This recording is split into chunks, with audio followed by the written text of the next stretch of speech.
Good afternoon and welcome to our third external briefing session on ARTC's Safe Work Improvement Programme.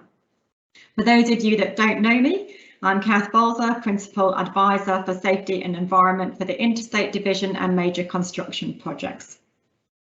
In today's session, we will be giving you some more information on the framework for the provision of safe working services, the progress that we have made to date, and some key dates in the procurement process. There'll be some interactive slides led by Alice, so keep your phones handy for those QR codes. We now know you all know how to use those by now, and there'll be a chance to ask some questions at the end. I'll start by an acknowledgement to country. As we gather here today from many different parts of our beautiful country, we acknowledge all First Peoples of this land and celebrate their enduring connections to country, knowledge and stories. We pay our respects to elders and ancestors who watch over us and guide Aboriginal and Torres Strait Islander communities. Today we're going to hear with an introduction from Damien White, our ARTC Group Executive for Safety, Engineering and Technology. Then I'll be covering why we are focusing our attention on safe working providers, and I'll invite Richard Tudor, my partner on this project, to provide an overview of the upcoming procurement activities. We'll then be looking for some involvement from you, and Alice will have some interactive feedback slides. And finally, at the end, we'll open it up for some questions. And I'd just like to remind you that this session is being recorded. We are now live, and a link to the recording will be emailed out early next week. If you'd like to share this with your colleagues or those that couldn't make it to this session, and if you want to get in touch with us, you can through the usual SWIP email address. Over to you, Damien.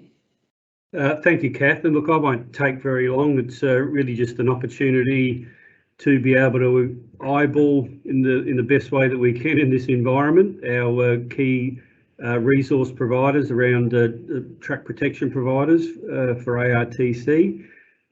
Obviously, like any commercial organisation, value for money is very important to us, but please don't underestimate our emphasis and interest and priority around a safe operation.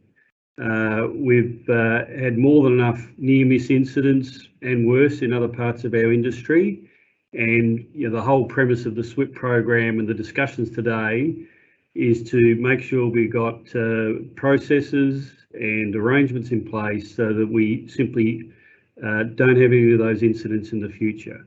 And we've got some good ideas around in how we can improve stuff, and that's the whole genesis of the SWIP program. But likewise, we want to make sure we're able to learn from our industry partners, and again, just emphasise what our priorities are around safety.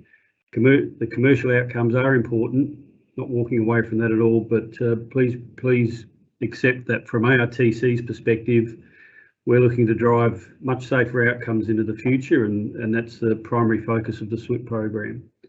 So back to you, Kath. Thank you, Damien. So as you know, no harm is ARTC's core value. We have seen an increase in the number of safe working incidents over the last few years, and moreover, as an industry, we've unfortunately seen some of these incidents become fatal.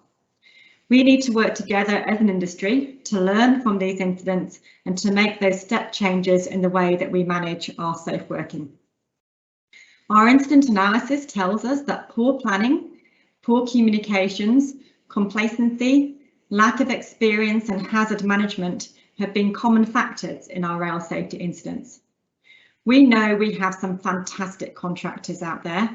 We have pockets of excellence that really know the locations, the track, and work well within our teams. In fact, in some cases, I feel like they are part of our team. And that's what we want all of our contractors to feel like, part of that one ARTC team.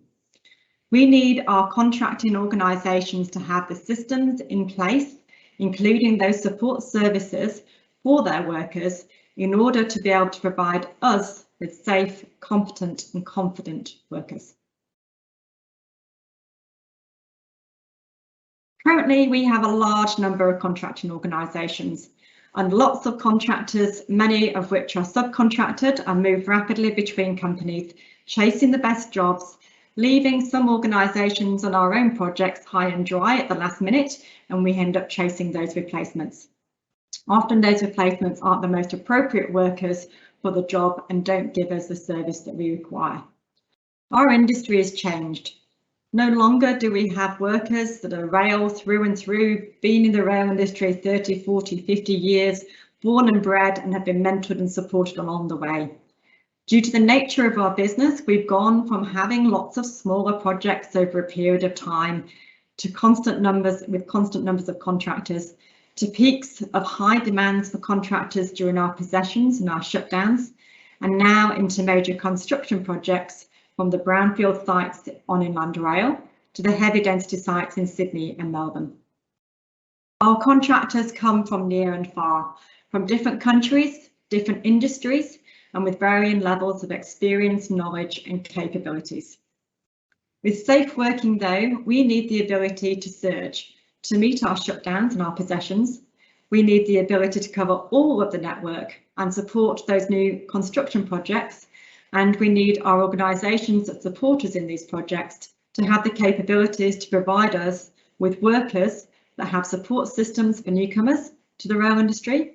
They have training, mentoring and development systems for those that are already in the rail industry, and recruitment and performance processes that support our contracted workers and give us the confidence that the people that we're engaging will give us the safe outcomes that we need to support our operations. So what does our future state look like? It's important to understand that although we anticipate there will be a reduction in the number of safe working providers, that doesn't mean there'll be a reduction in the number of safe working personnel. The numbers of safe working personnel in the pool should remain the same, and the workers will still have the ability to register with more than one organisation, but only 2 in total. We've done extensive research into other RINs, and of the 7 that we looked into, all but 1 have panel structures. The one outlier based in Victoria conduct the majority of their work at night in maintenance windows and only use a small amount of contractors to supplement their internal staff. Most panels have been in place now for some years.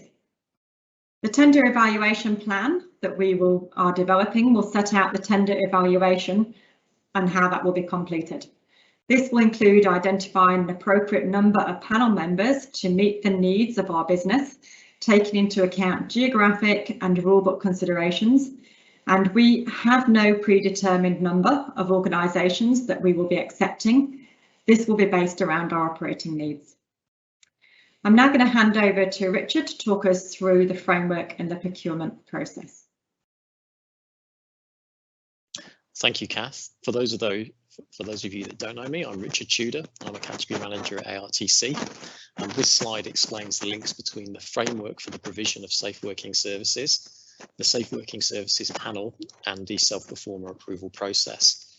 So the framework for the provision of safe working services the framework for the provision of safe working services is an overarching internal to ARTC document. It's applicable to externally provided safe working resources.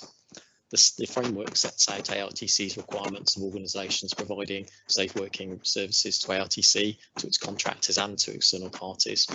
The framework stipulates that only approved organisations can provide safe working resources. The framework then feeds into 2 documents that will be available externally. There'll be 1 document for each group of organisations that's approved to provide safe working resources to ARTC. The first of these documents is the scope of works that will be incorporated into the panel agreement for the Safe Working Services panel. Excuse me. The panel will consist of a group of organisations approved to provide safe working resources to ARTC, its contractors and to external parties. The scope of works documents takes the requirements from the framework and applies these requirements in a way that is compatible with the panel arrangement and clearly states ARTC's expectations of panel members.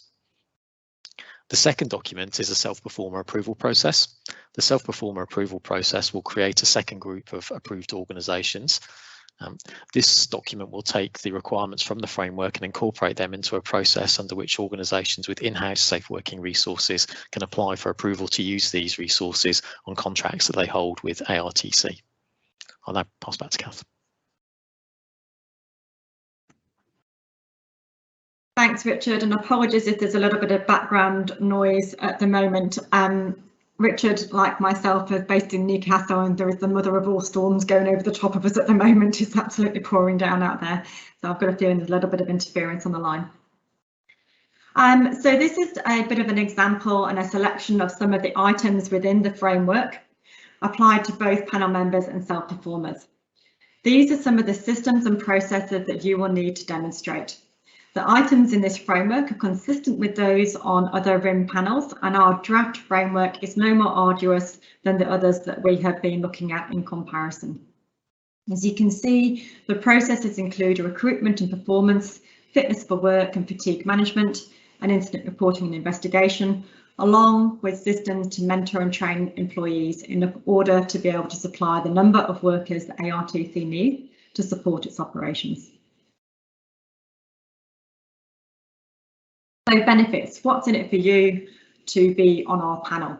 Firstly, if you're appointed to our panel, you will have the ability to compete for work on the ARTC network. We have a large amount of work coming up, from supporting our everyday teams and corridor projects to our larger shutdowns and possessions, and inland rail and major construction projects, which are expanding and coming online month by month. ARTC panel members and approved providers will have the ability to work more closely together. It's really difficult at the moment for us to get that relationship with 50 odd providers.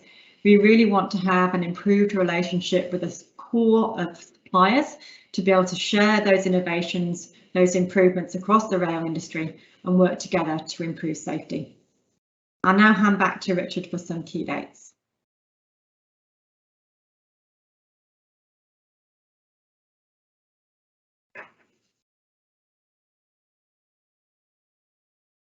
Mute, Richard.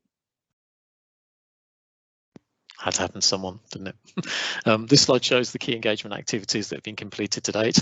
There have been 4 key engagement activities relating to the framework, the panel and the self-performer approval process to date. And you can see these have been held in May, June and August, and of course today's session as well. Go to the next slide, please. The key dates contained on this slide relate to 2 activities that are relevant to you. Now, the first relates to the panel tender and the second relates to the self-performer approval process. So the key information for the panel tender is that the panel tender will be in the market for 25 business days, and we estimate that it will be released to market mid to late October 2021. The panel tender will be an open tender, and that will be issued via TenderLink. So you'll need to register with TenderLink to be notified when the tender is to be released to market. A link to ARTC's TenderLink is included at the bottom right of this slide. This link will also be included in the wrap-up email that will be sent out next week. The panel tender will also incorporate a newly developed contract, and this contract's been designed specifically for a panel arrangement, and it will incorporate the scope of works document that I mentioned earlier. Due to the importance of the tender, we envisage the evaluation and approval processes being completed in April 2022. This will support the panel being operational in May or June 2022. We're currently exploring our options to find out if we can issue the scope of works document for feedback from a supplier's perspective prior to the panel tender being released. And if we do so, we'll release more information about that to you. So moving on to the key dates that are relevant for the self-performer approval process. So we plan to issue the self-performer approval process so that we can get feedback from a supplier's perspective on this document. And we also want to find out which suppliers are likely to apply to become a self-performer. So that's going to be important information for us and important context as well. The self-performer approval process will be ready to use May or June in 2022. And that's to line up with the date that the panel's ready to be used as well. In addition to the timeframes on this slide, a transition plan is being developed for the implementation of the panel and for the self-performer approval process. And looking ahead, there'll be a pre-tender briefing as part of the panel tender process. And we'll also continue to communicate with you about the establishment of the self-performer approval process. I'll pass over to Kath. Pass on to Alice for some interactive feedback. Hi everyone, thanks for joining us, and apologies for the challenges we've been having technology-wise. We're going to do another Menti slide, so if you can all open up your browsers or your phone and type in menti.com Now, just bear with me because I do actually have to change from a PowerPoint presentation into a browser, which is this one. Okay, so you can all see my screen there. And if you can open up menti.com and then type in the code 46672414. And once you've been able to do that, if you can then press the heart button so we can see how many people are connected. So this just gives us an opportunity to see who's out there, see who's on the call, sort of almost as if you're sitting in a room and you're having a look around and you're having a bit of a check to see who else is sitting on that other table over there. So I'll just go through how to do that again. So grab your phone or your computer out and go to a browser and type in menti.com, and I can see people are joining us there now. So that code you need again is 46672414. And if at any stage you get disconnected or it doesn't seem to be coming up, you can rejoin again. The code is on the top of all of the slides as we go through. So it looks like we've got almost 60 people connected, so that's really good. So if you do have a chance, if you can connect for us, that would be really good.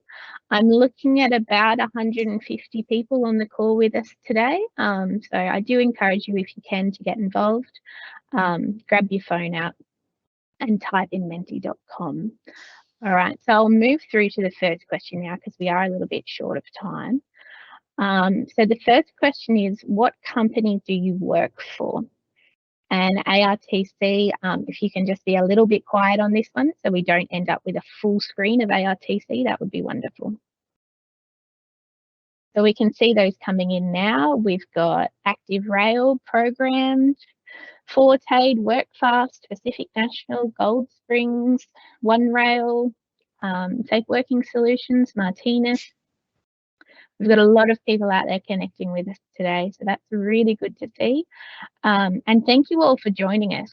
The changes that we're working for are for the whole of the industry, and so it's really good to connect with everyone that we have out there. So we're still going to have a couple of a little bit more information coming through, but I am cautious that we are short of time. So I will just move along to the next slide now. Thank you for the responses there.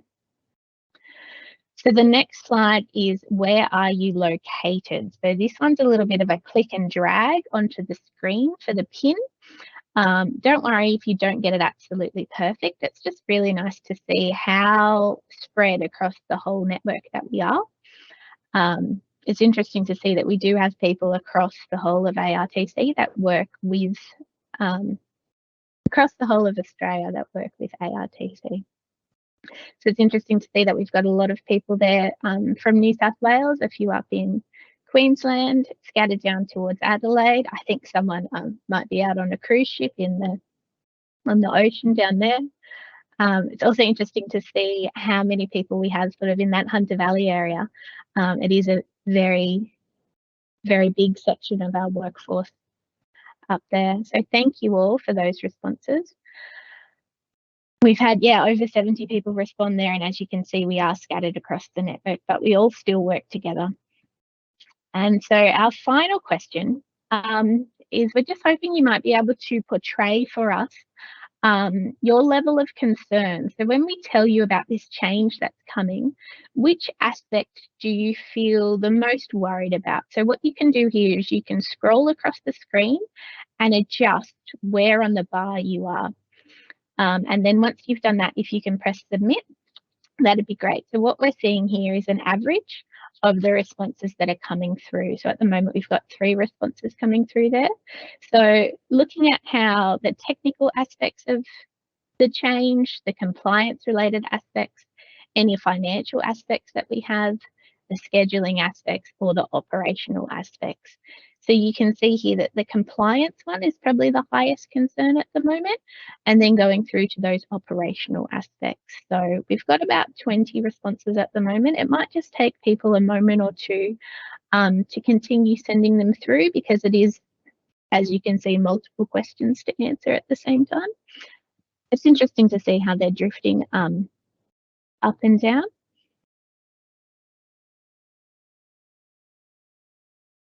So we're approaching along that 60 responses now. So yeah, it's really interesting to see the themes coming through along with those compliance and those operational aspects. So that's sort of how you're running your business and how the businesses are working together.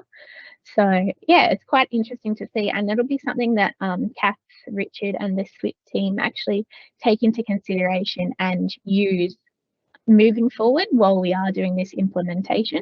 We'll make sure that we take those concerns into consideration. So thank you very much for those responses. So we've had 95 people connect with that. So thank you very much. That's the majority of the people connected. So we really appreciate that. I'm now going to steal the floor and just jump away from, and I've just realized my camera's not working, apologies. I'm now going to steal the floor and use the opportunity just to show you the latest information that we've done for our corridor access. So we've updated our documents for corridor access management, and I thought I would take this opportunity to show you how to find them. So it's as simple as going into Google and typing in ARTC. And then you can click on the home for ARTC. So a lot of the information that comes through, a lot of the questions that we get onto our website is, where do I actually find this documentation? So what you need to do is click Working With Us. And that will take you down to the Working With Us section. And then for corridor access, you're going to click on Accessing the Rail Corridor. And the documentation can be found down here. So protocol for entering the ARTC rail corridor, and we have our overlying procedure. And then underneath that procedure, we have the documents that we need. So we have the work instruction for the Hunter Valley and the associated training, single point lessons, and the integrated planning template that's used for the Hunter Valley. And then down the bottom, we have the interstate work instruction and the associated corridor access management training and request form. So these three documents were loaded and refreshed today.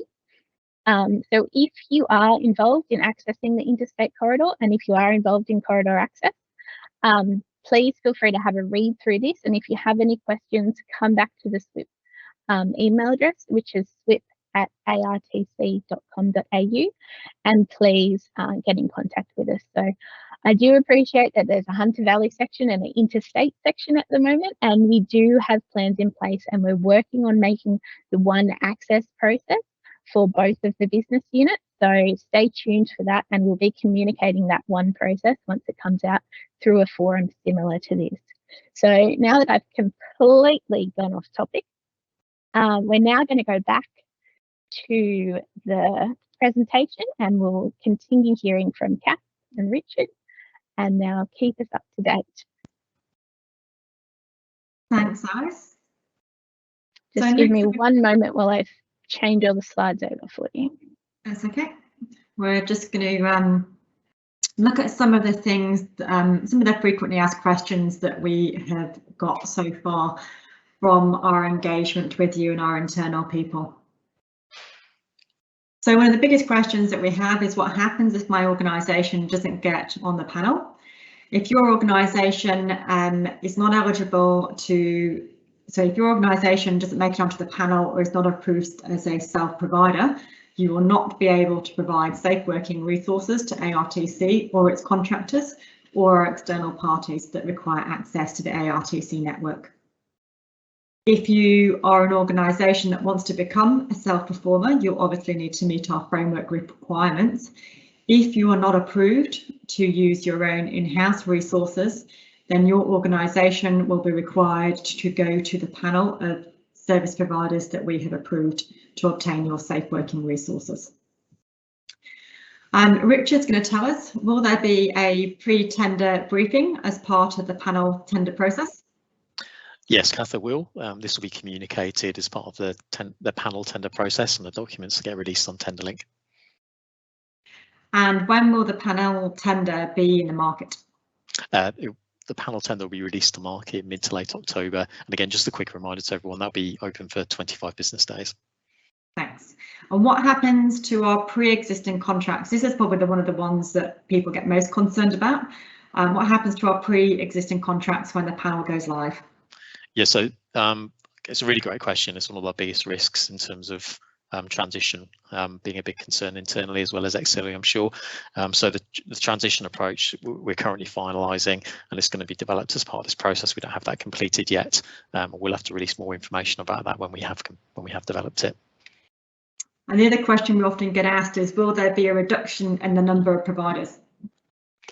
Yes, we do anticipate there being a reduction in the number of companies that are approved to provide safe working resources to ARTC. And so how many will there be? We don't have a predetermined number, and the tender evaluation process will determine the number of organisations that form the panel. Thank you. And will my organisation have to cover the whole of ARTC to apply? So no, you won't. Your organisation won't have to cover every single area. The panel tender will allow your organisation to nominate areas, the areas in which it's able to cover. Awesome, thank you, Richard. Now going to move to the last slide before some questions. So just some key takeaways from me. So Project A aims to ensure that we've got capable, safe workers protecting our work sites through the provision, the development of that framework for the provision of our safe working services. We are preparing to release the panel tender, hopefully late or mid to late October, and with a go live date of May next year. We know it's really important to all of you on the call, so we will continue to communicate on the progress of this project as we go forward. I'm now going to hand over to Richard Clark, who's going to host a quick question and answer session. I think we've got about 8 minutes left.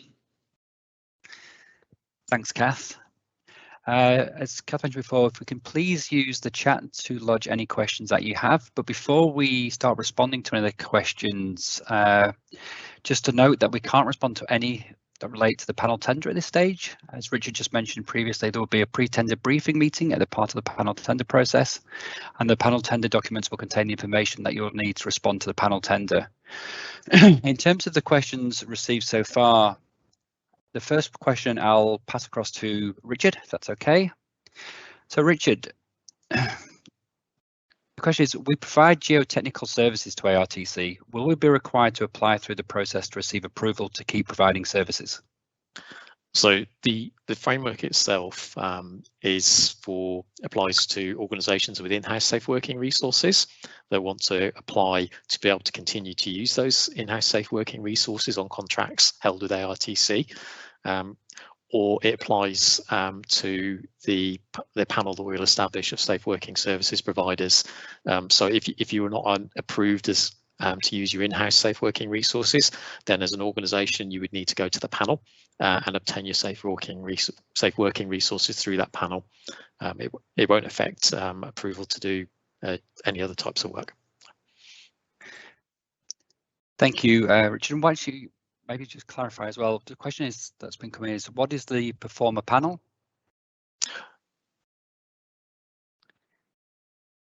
Sorry, I didn't catch that. Sorry, the question that's come in is, what is the performer panel? It actually says SWIP. I think they mean Safe Work Improvement Programme Performer Panel. So there's going to be a panel of safe working service providers that get established, and this will be a way that ARTC, its contractors and its external parties can get access to safe working services and resources they require to complete works in the rail corridor. So that's what the panel will be for. And that'll be an approved group of suppliers that can provide the services. We're also conscious that there is a group of organisations that have in-house safe working resources as part of their setup. The self-performer approval process will apply to those organisations, and it will allow them to apply to gain approval to continue to use those resources if that's what they choose to. That's the approach they choose to take. Thank you for that, Richard. There's been a question coming also around a link to the frequently asked questions. I can confirm that all of the questions that get asked today we will respond to, as we will also contain a link to the questions that both Richard and Kath mentioned earlier that we had received in previous briefings. We'll make sure all of those questions are circulated after the event once we've collated responses.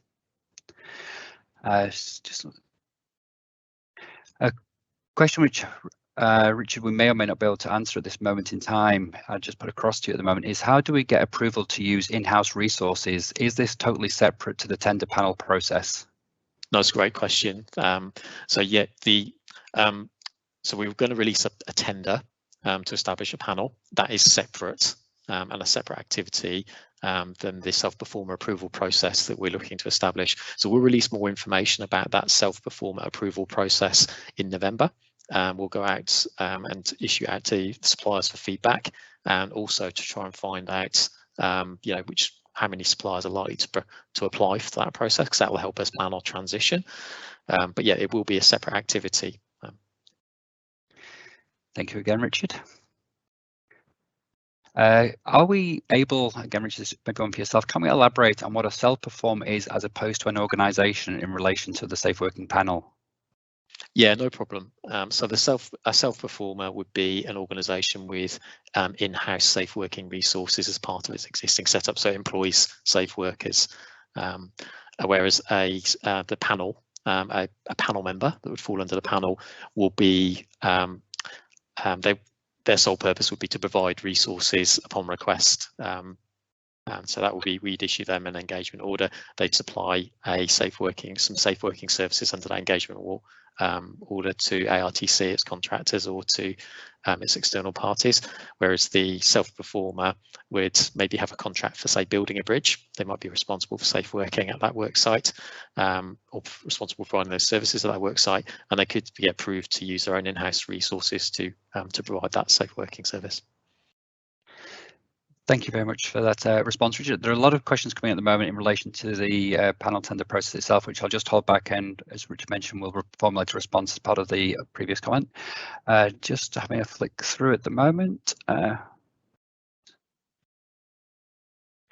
A broader question, Richard, in terms of will safe working businesses who have not necessarily worked on the ARTC network be considered? Yes, they will. This will be an open tender process. So we'll be considering applications and responses from organisations I'm sure that we already trade with, and those that we don't as well.